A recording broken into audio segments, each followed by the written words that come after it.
Adventure podcast. Yes, thank you. Awesome guest, Kristy Young. Super excited to have her on the podcast. I've known Kristy for now, it'll be close to 8 years or 5 years. Yeah. About 5 years. 5 years or so, yeah. Yeah, she's been bringing our kids to our Juiced Up Groms programs for 5 years, and yeah, we built a great friendship, and it's been amazing to see her kids go from new levels every single year, and the way Kristy's been showing up as a mum and pushing herself to her new limits is it's really reflecting in their whole life. And she's been on some epic adventures and stuff lately, so I'm excited to have her on the podcast and have a chat about all things family, health, and adventure. Cool. You excited. Yeah. All right, Kristy, tell me first of all a little bit about yourself, and then we'll go from there. Well, I have a lot of children, so we'll start with that. Started very young. What's a lot? What's a lot? I have 4 of my own and 2 stepdaughters, and so I have the benefit of I can see hindsight in action, so that's been really good. So we've got round 1, round 2, round 3, so that's been really handy to see what works and what doesn't. So Sage and Lucy are still at home. They are almost 11 and almost 9. So they're going great. I work in real estate, studying to be a paramedic, which has just added a new layer onto. How's that going? I'll let you know when I go back. First year I did really, really well. I was super stoked. It was great. So I'm really, it feels really right. It just feels really good. Where did the inspiration for that come from? I've always wanted to be. So through high school, I was that was one of my interests, or anything physical. So like physiotherapy, paramedic. I did my PT training, did my massage training. I did all of those things, but I had kids really young, so being a paramedic kind of got put to the side, and I needed a responsible adult job. Basically. So now I have really great support with the kids and have the space now to pursue it. So I thought, why not? Yeah, that's Let's do it. amazing. Yeah. Hats off to you. Yeah, you're doing amazing things, and you've run marathons, you've been climbing Mount Kosciuszko, you've been going on adventures. Like, you've just been on this massive, I guess you'd call it like a health and personal growth journey. And since I've known you anyway, I've just seen you go. I was thinking about some of the things you could ask me about, and basically it's been my whole life. So as a teenager, so I have the OG ADHD, so the original one. So as a teenager, it was kind of used as a punishment, I guess. So I learned very early how to manage that on my own. So I learned that I need a lot of activity. I learned that I need to eat really well. Learned that, and it also helped me with, I'll prove you all wrong. I'll do whatever I want and I'll show you. So that's basically how I've lived my life. So a lot of activity, a lot of, researching healthy life and what your brain needs. And back before the internet was a thing. Did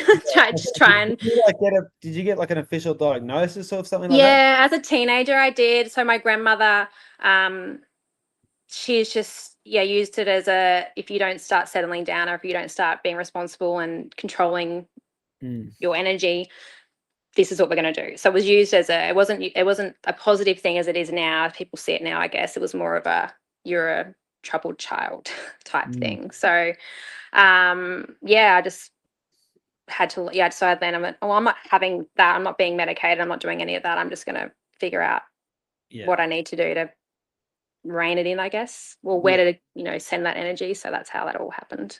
And what were your go-to resources when it came to getting your energy out and finding the right environments? And how did that process look? Just lots of activity. So I was in the gym pretty much every day, riding my bike. So this is as a teenager, riding my bike. Just runs. I'd go on runs. So I had my first daughter really, really young.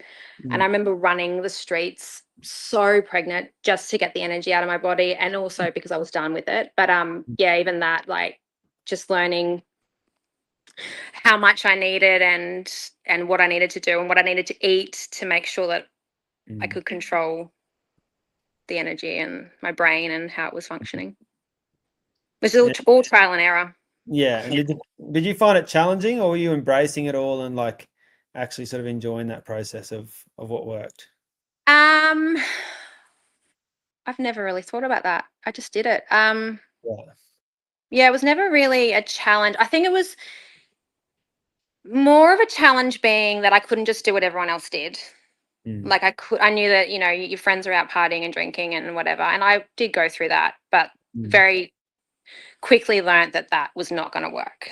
Mm. Like, I guess, and because I had kids, I had the for me, I had the responsibility to do the right thing for them Mm. and to learn what works for me for them. So there was a lot of, and still is now. So basically, my life is I have a responsibility to my kids to be the best version of myself. I had that mindset back then as well. So, what do I need to do to show up and show them what living well looks like? Mm. So, that's basically how that Yeah. all came about. Yeah, I love that. And so you have to set the example for them, like by Yeah. doing actions rather than just telling them. So Yeah. to be living it is like the most powerful message. And yeah, I've only known you for a short time, and I see that every week. And yeah, everything you've done since I've known you has been really inspiring. And one thing I will point out too is when you brought Sage to our program, like obviously Sage was, he's not the easiest kid to control at the beginning, like when you get into know him, and he could Mm. be quite destructive and whatnot. But I could see how you just had that mentality of like, we just got to work with him. And Yeah. you're always at every single activity with me at the sessions, and you helped, overcome all the emotions every single session, like week after week after week. Like I could see how that would be, tough for a lot of parents who wouldn't want to be involved and just like, yeah, let the coach just deal with it, whatever. But you always stayed with him to overcome it. And then it was about maybe two terms in, he had this like big switch. And I know it Yeah. was because of your support being there, every single session. It's not like no one was giving up on him. We No. stayed with him. We're always there. And then to see him go from like, distracted and then destructive to then, focused and confident and, speaking and communicating and all these amazing things. Mm. I can just see that that's because of like a dedication to you wanting to show up for him, every single day and every single week. So as a coach, like that was a godsend, and like I always want to, say thanks for always being there in that respect, because Yeah. that Never. that makes a massive difference. I've seen it from yourself and then a couple of other parents who are, really supportive of their kids at the sessions too, because Yeah. I think the kids feel most empowered when their parents are right there and helping, because there's nothing better than having mum and dad on the sideline. No. And I think that like encouraging them, our mindset here is quitting's really not an option. So Mm. how are we going to overcome the whatever's the resistance is happening? So how are we going to overcome that? And I think he's grown up in an environment where he's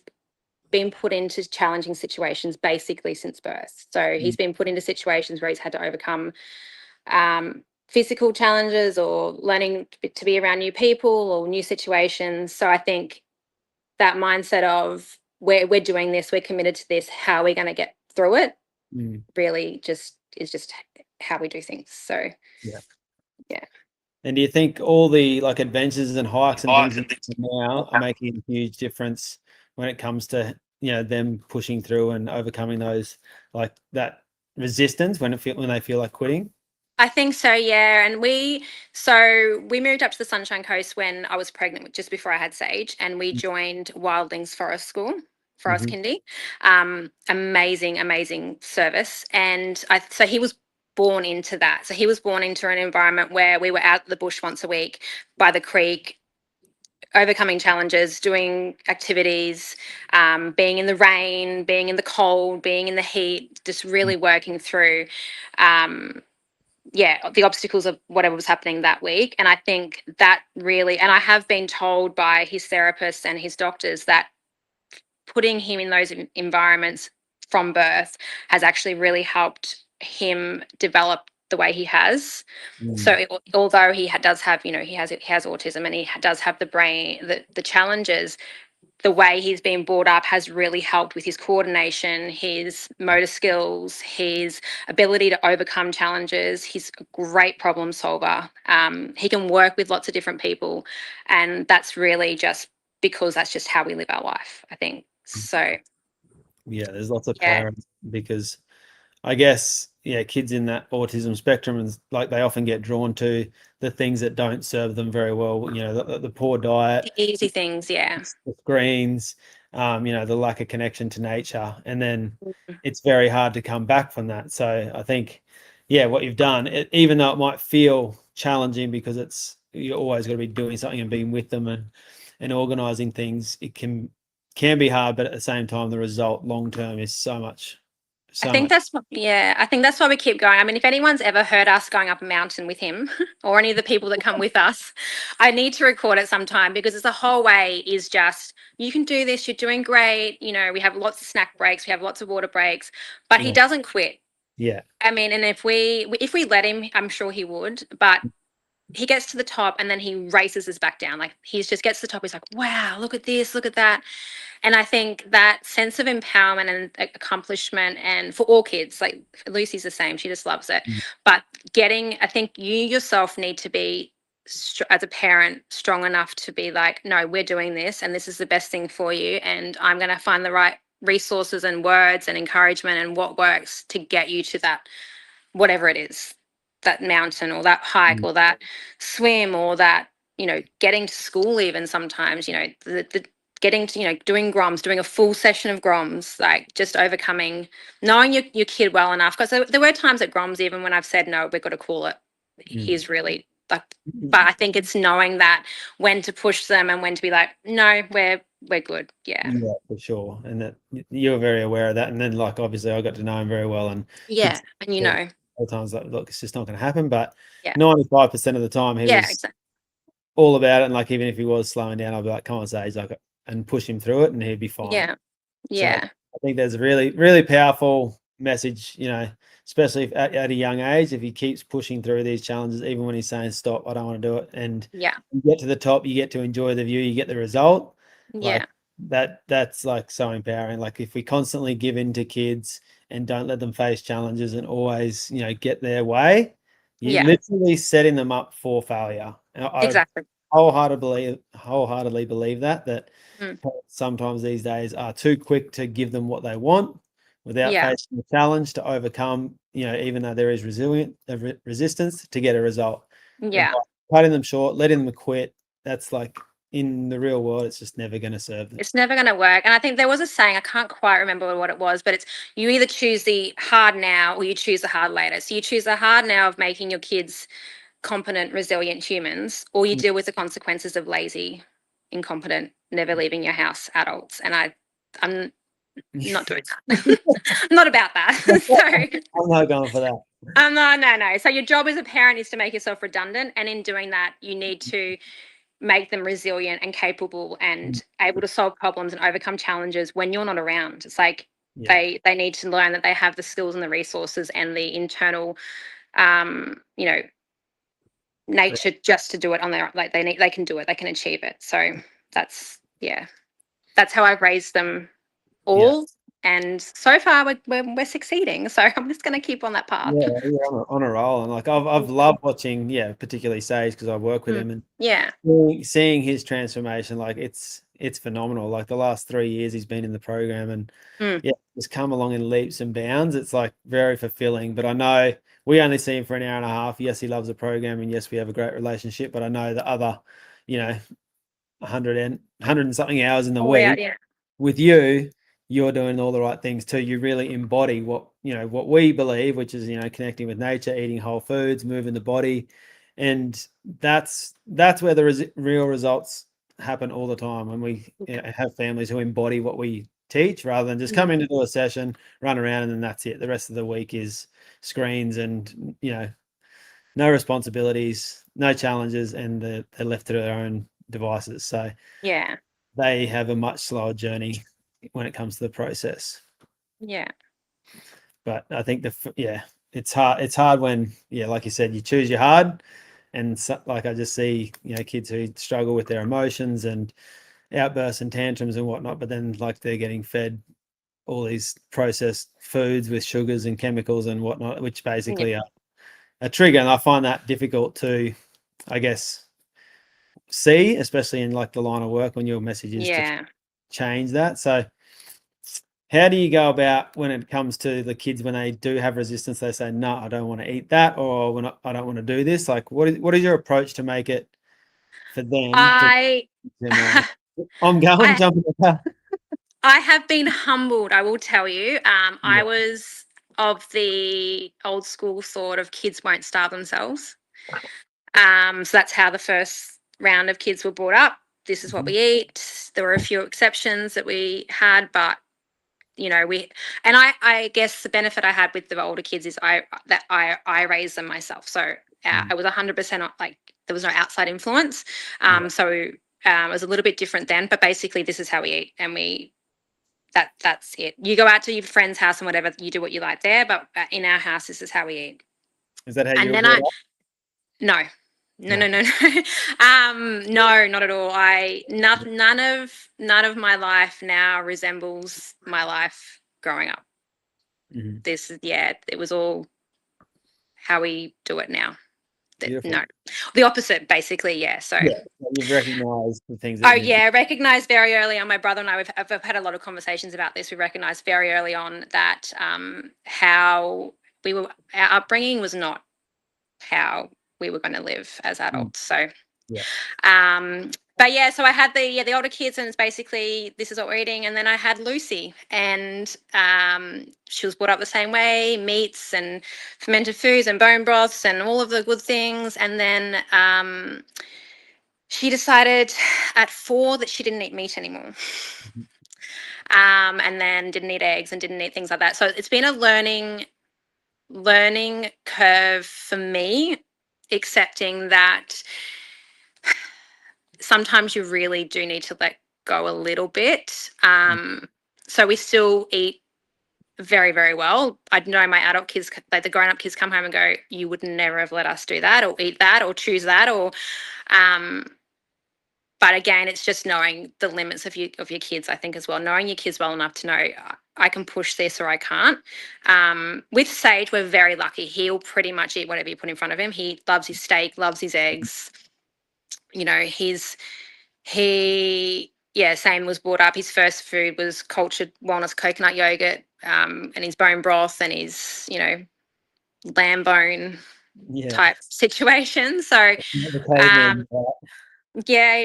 pure caveman. So we're very lucky with him. But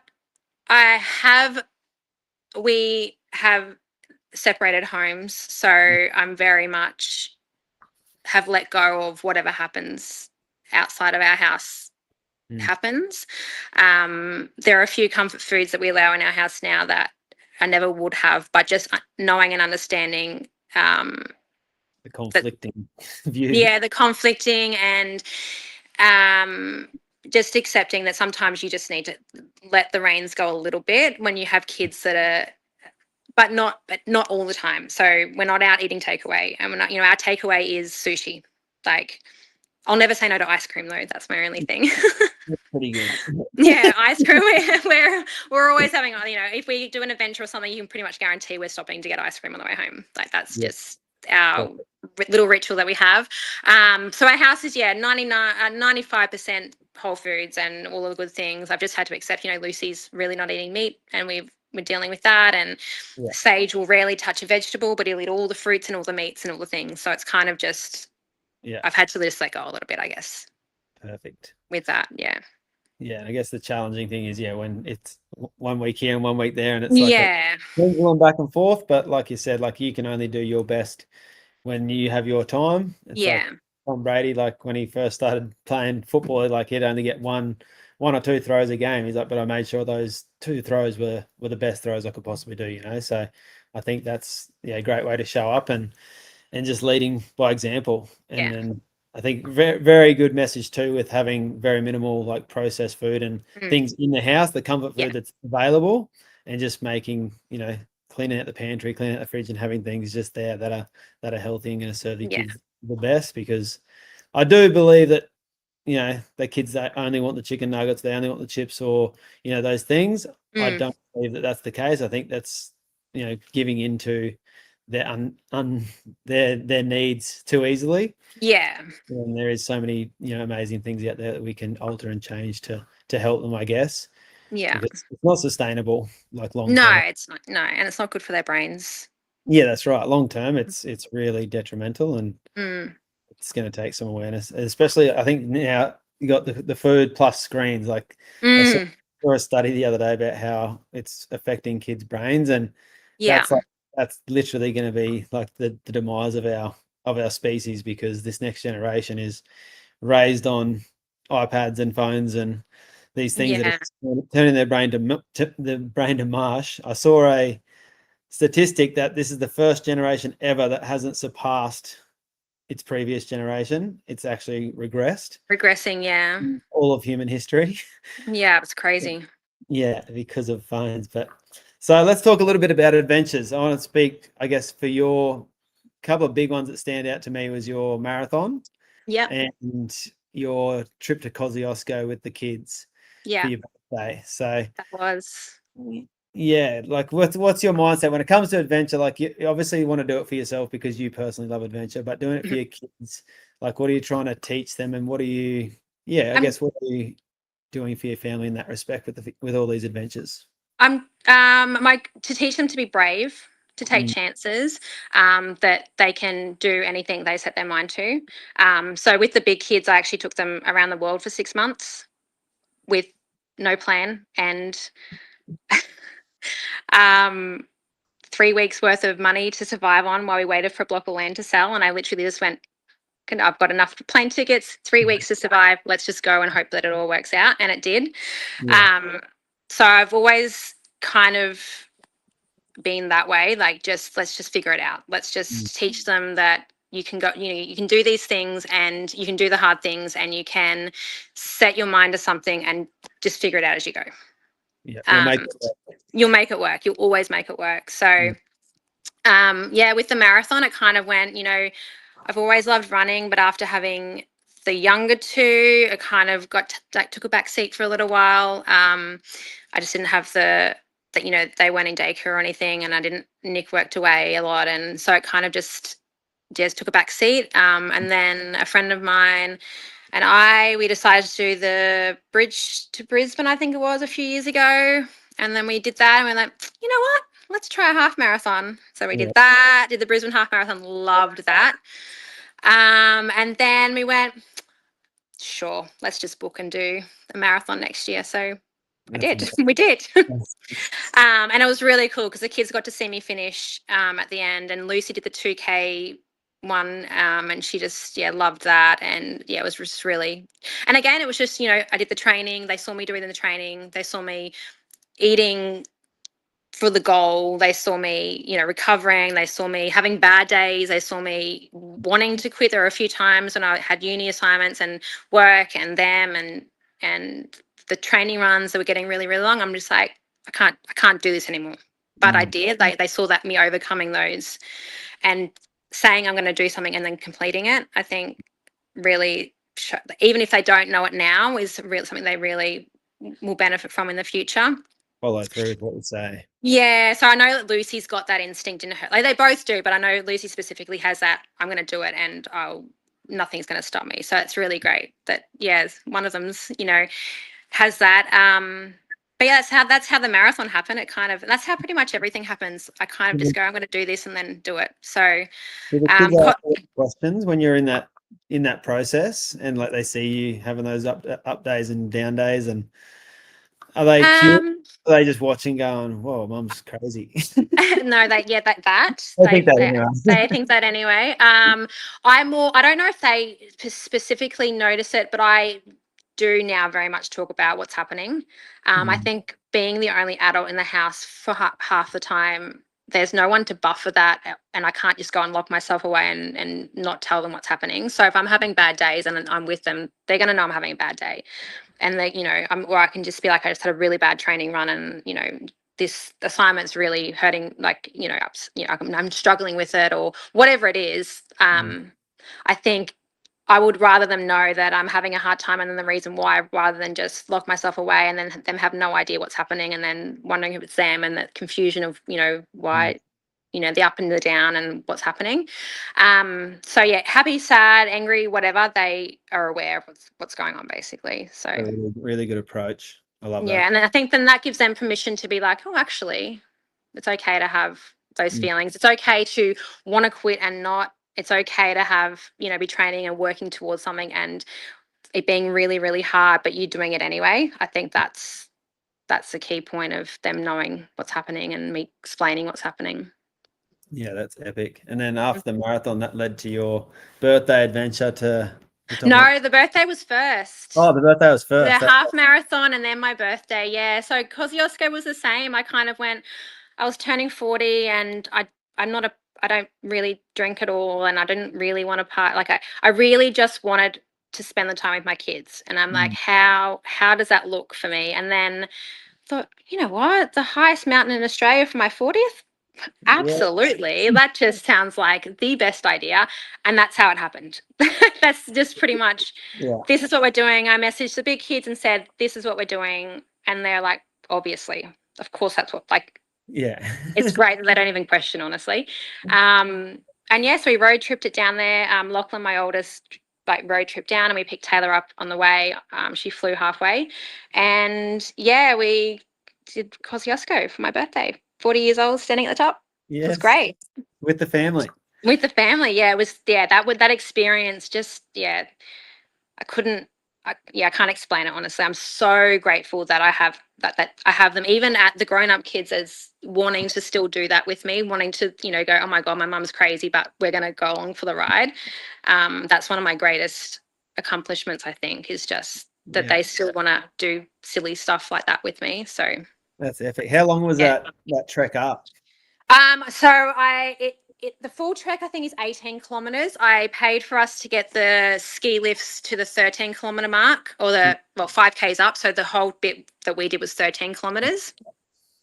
I didn't think so. The first 5 kilometers apparently is the hardest bit, and I was already pushing my luck with everyone. So I just said, no, we'll just drive to the ski lift, get that up, and it's still, you're still doing 13 kilometers of hiking. That's still Yeah. That's epic. Good views up there, hey?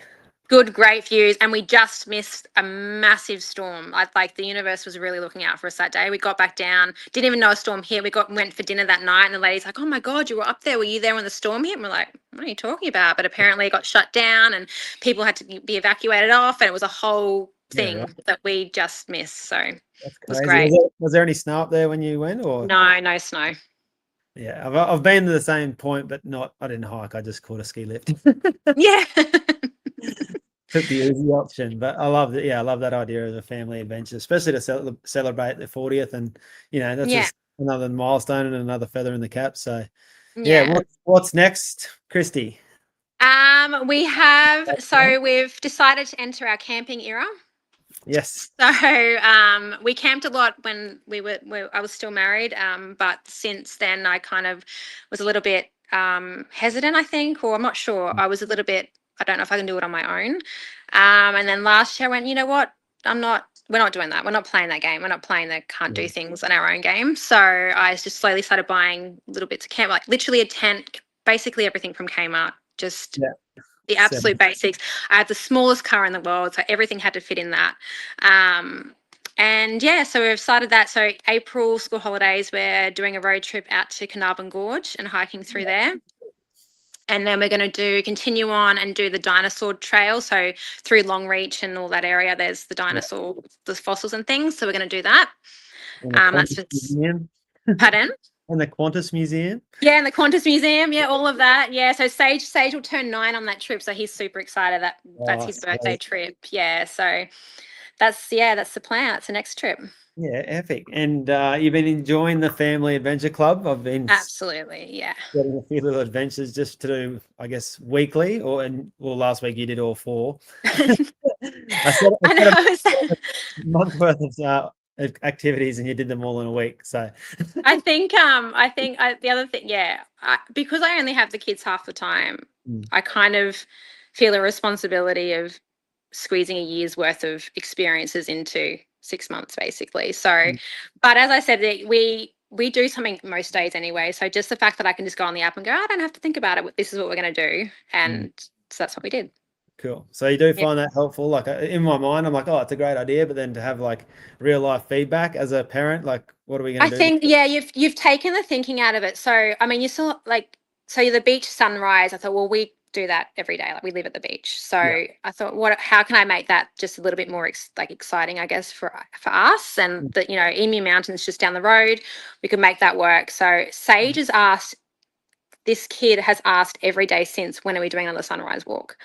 Like, Yes. okay, well, we've really just set something off in him. Like, it's really, really good. But yeah, it's just great. You can go on there. You've got the ideas of where to go or what to do, or suggestions and like little challenges within it. So that was really good. I didn't have to go, where are we going this weekend? What are we doing? Yeah, and we can invite our friends, and everyone gets to have a day out, and it's really cool. Perfect. Yeah. And ideally, I see the community growing, and then when there's people in similar areas, you can make little get-togethers for the adventures and bring families together. So it just gets bigger and better. Yeah. As it grows. So no, thanks for getting involved and doing all the adventures. It's been epic to see, Sage and Lucy and you guys out there just living life in nature and really, really just doing beautiful things. So Yeah, it's cool. Yeah, and I guess we'll wrap it up there. But thanks for an epic chat of loved your journey over the last 5 years, and it's nice to sit down and hear a little bit more and find out something new about it. It was great. Yeah, cool. Thank you. All right, I'll keep up the adventures for you, and I'll absolutely try.